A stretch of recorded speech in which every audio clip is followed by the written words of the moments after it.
तो भाई देखो, इस वीडियो का जो टॉपिक है ना, वो काफ़ी सेंसिटिव टॉपिक है।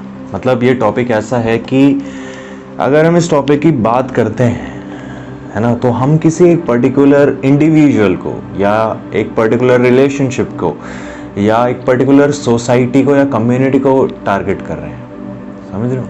हम सिर्फ एक इंसान को टारगेट नहीं कर रहे हैं। अगर हम इस टॉपिक की बात करते हैं तो हम पूरी कम्युनिटी को, पूरे सोसाइटी को टारगेट करते हैं। तो इस वीडियो को स्टार्ट करने से पहले मैं एक छोटा सा ऑडियो डिस्क्लेमर देना चाहता हूँ कि इस वीडियो में मैं जो बातें बोलूँगा वो मेरा अपना पॉइंट ऑफ व्यू है। ठीक है, हर किसी का अपना पॉइंट ऑफ व्यू होता है, हर किसी की अपनी थिंकिंग होती है, हर किसी की अपनी मैच्योरिटी होती है। तो इस वीडियो में जो बातें हैं वो मेरा अपना पॉइंट ऑफ व्यू है, आपका डिफरेंट पॉइंट ऑफ व्यू है, मेरा डिफरेंट पॉइंट ऑफ व्यू है। तो अगर मेरी कोई बात से आपके सेंटिमेंट्स को कोई इशू है या कोई प्रॉब्लम हो रही है तो इस वीडियो को बंद करके चले जाना, कोई दिक्कत नहीं है। ठीक है?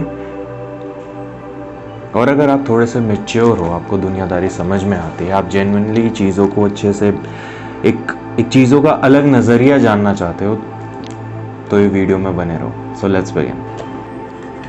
सो intercaste marriage and inter religion marriage.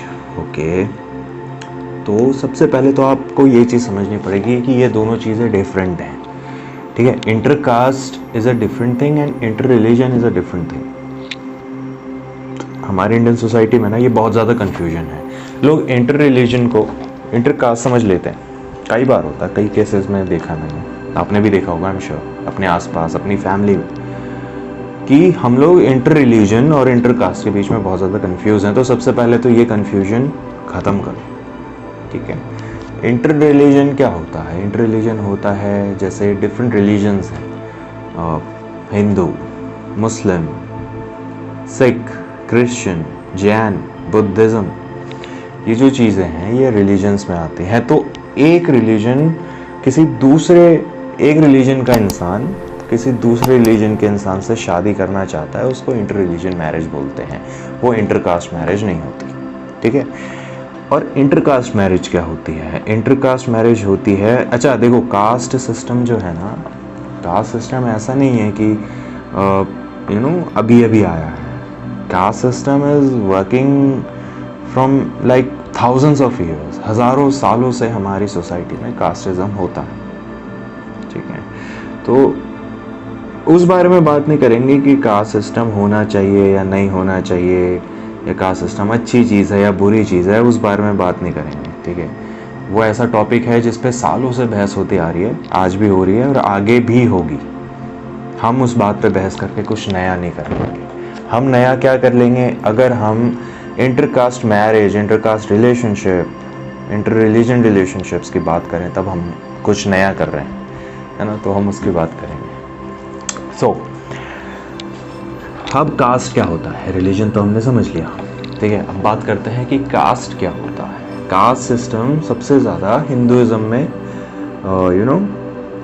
Follow किया जाता है। जो हिंदू रिलीजन है, हिंदुइज्म है, सबसे ज़्यादा कास्ट सिस्टम इसमें फॉलो किया जाता है, जैसे ब्राह्मण, क्षत्रिय, शूद्र and Dalit, I don't know.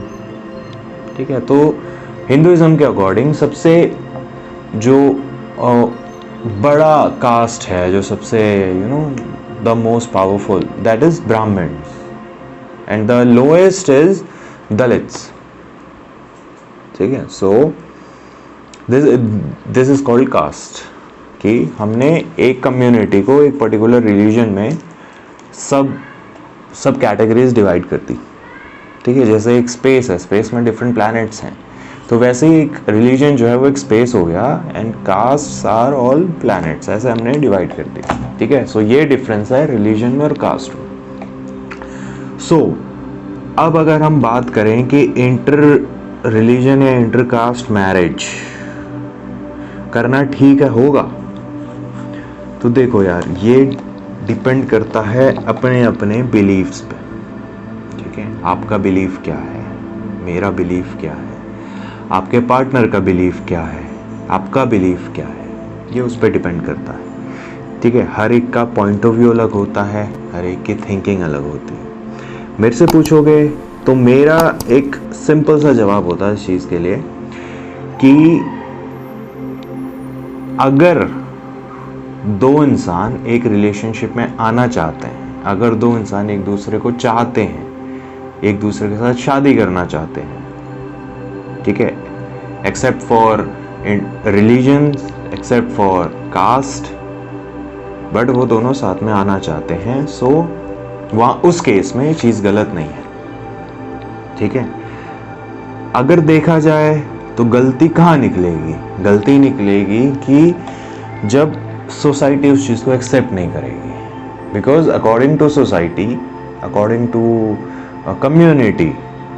Community guidelines, आइड से कि उसके अकॉर्डिंग आप अपनी कम्युनिटी में ही शादी करोगे, कम्युनिटी के बाहर जाके शादी करना is a sin according to the community, but practical is not, ठीक है, practical is not a sin. So हाँ, अब अगर आपके लिए वो इंसान इम्पॉर्टेंट है कि सोसाइटी की आप टेंशन नहीं लेते हो, you don't give a shit about anyone else, you don't give a shit about your society, your community, you are just giving a damn about the partner you want to marry, the person you want to marry, so it's good for you, फिर तो कोई issue नहीं है ना। आप उस इंसान के साथ रहना चाहते हो, वो इंसान आपके साथ रहना चाहता है, तो अच्छी बात है, फिर तो इंटर रिलीजन इंटर कास्ट का कोई टॉपिक ही नहीं है। बट अब यहाँ सीन ये आता है कि इंडिया में मोस्टली कन्फ्यूजन बहुत है ना, कि हमें शादी तो करनी है उस इंसान से, लेकिन हमारी फैमिली सपोर्ट नहीं कर रही है ना, हम हमारी सोसाइटी में ये हो जाएगा, हमें हमारी कम्युनिटी से बाहर निकाल दिया जाएगा एंड ऑल दैट, ये इंडिया में बहुत होता है। तो सबसे पहले तो आप ये समझ लो कि अगर आप इंटर रिलीजन और इंटर कास्ट मैरिज करते हो तो कुछ प्रॉब्लम्स आपके सामने आएंगी, ठीक है। आफ्टर मैरिज आप अगर शादी कर लेते हो ज़बरदस्ती तो कुछ प्रॉब्लम्स आपके सामने आती हैं, दोनों केसेस में। आप करना चाहते हो, आप you don't give a shit about society, जब भी ये प्रॉब्लम आएगी you give a shit about society, जब भी प्रॉब्लम आएगी। वो प्रॉब्लम्स कौन कौन सी होती है? तो सबसे पहली प्रॉब्लम तो यही है कि disapproval of parents and everyone else. आपकी शादी को, आपकी रिलेशनशिप को अप्रूवल नहीं मिलेगी, ठीक है। Specially in India you need approval for marriage, you have to include your family for marriage if you want to be happy, if you want your relationship go long, right? So you need approval from your family, from your parents, so वो approval नहीं मिलेगी, वो मुश्किल हो जाएगी मिलनी। अब ये भी डिपेंड्स कि फैमिली कैसी है, प्रिविलेज्ड है, अनप्रिविलेज्ड है, लेस प्रिविलेज्ड है, मोर प्रिविलेज्ड है, डिपेंड्स, फैमिली अपॉन फैमिली। कोई फैमिली होती है एक्सेप्ट करने को तैयार है, कोई फैमिली एक्सेप्ट नहीं करती है, ठीक है। सो ये भी डिपेंड, मोस्टली एक्सेप्टेंस नहीं होती है। मोस्टली हमारी जो कंट्री है, जो हमारी जो जनरेशन है, मेरी आपकी, all the people you are watching this video, हमारी जो जनरेशन है, हमारी जनरेशन के हमारे जो पेरेंट्स हैं, मोस्टली एक्सेप्टेंस नहीं होते, डिसअप्रूवल होती है। तो सबसे पहली प्रॉब्लम तो यही है। और क्या होता है? और होता है psychological problem after marriage. Psychological problems कैसे हो सकती हैं? साइकोलॉजिकल प्रॉब्लम से मेरा कहना है कि अभी जैसे आप दोनों इंटर रिलीजन में हो, ठीक है, आपने शादी कर ली बिकॉज यू वांटेड टू, आप दोनों को करनी थी इसलिए आप दोनों ने शादी कर ली। अब क्या होता है कि शादी से पहले ना हम चीज़ों को अच्छे से समझते नहीं हैं, हम चीज़ों को, कुछ ड्रीम्स होते हैं हमारे, कुछ एक्सपेक्टेशंस होती हैं कि आफ्टर मैरिज मेरा पार्टनर ऐसा करेगा, आफ्टर मैरिज मैं ऐसा करूँगा, आफ्टर मैरिज हमारी फैमिली ऐसे रहेगी। But because of the cultural difference, right, but because of the everything, अब दो इंटरकास्ट इंटर रिलीजन है तो हर चीज़ डिफरेंट होगी ना, तो just because of the difference वो चीज़ें नहीं हो पाती हैं, है ना, वो चीज़ें अच्छे से नहीं मिल पाती हैं। तो वहाँ पर फ्रस्ट्रेशन, इरिटेशन, लड़ाइयाँ, आर्ग्यूमेंट्स, डिबेट्स, ये सब स्टार्ट हो जाता है। और सिर्फ लड़का और लड़की के बीच में नहीं, अब शादी हो गई तो दोनों की फैमिली इंक्लूड हो गई है, तो अब वो चीज़ बढ़ के दोनों फैमिली की तरफ से आ जाती है।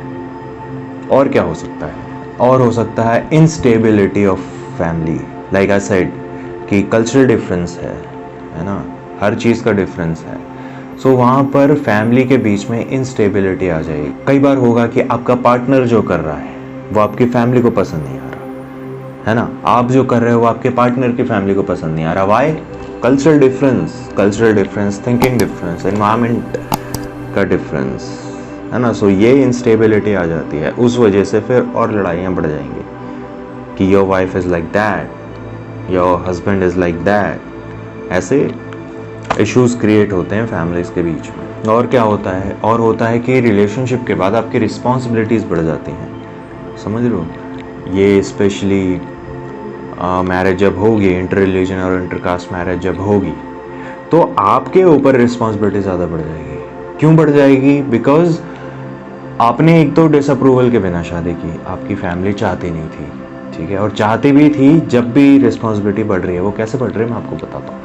रिस्पॉन्सिबिलिटी बढ़ रही है बिकॉज आपको सामने वाले को कभी नीचा नहीं दिखाना है, ठीक है, बट आपकी सोसाइटी ऐसी है, वो कहीं ना कहीं आपको हर बात पे, हर दिन ये चीज़ आपको शो करेगी इनडायरेक्टली कि आपने गलत किया।